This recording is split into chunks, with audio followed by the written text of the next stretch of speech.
Day when I was going back to my house after, exercising, and when I go to exercise, I don't usually carry my phone, I don't carry money or anything.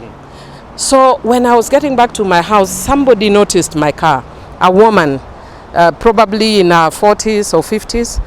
She actually jumped in my car and started crying. She was selling socks, and she was crying and she was saying, I have been trying to sell just one pair of socks since morning, and I've not been able to, and I can't go back to my children without food.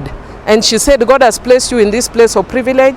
Please, even if you're just giving me 100 shillings so that I can go back. Of course, I gave her something, and she was, trusting enough or desperate enough. I don't think I want to call it trusting, or she was desperate enough to throw the socks without the reason. That's why I was telling you I didn't have my phone or anything, because I didn't have any money on me.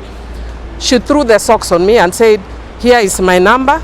May God speak to you to give me something, to give my children. And that alone tells you how desperate we are. And if we don't deal with that crisis, then it is actually going to boomerang on us. People who are hungry are very angry. So as a country, that is something we must address. It is a serious growing concern. People are not able to eat. Before we used to say that people can't afford 3 meals a day. Now people can't afford any meal. And if you have a situation where people can't afford any meal, they are going to get desperate. And when they get desperate, they will, the lower class will go for the middle class. The middle class will go for the upper class. So it will become a class war. So what we need to do is make sure that we actually sort out that crisis.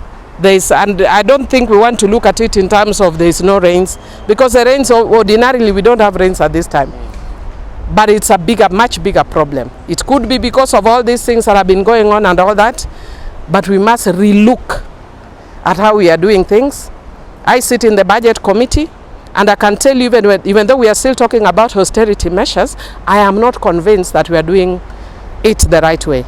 I think there are areas where we should be dealing as though we are in a crisis. And I think we need to be looking at the vulnerable, the marginalized, and areas that actually touch them.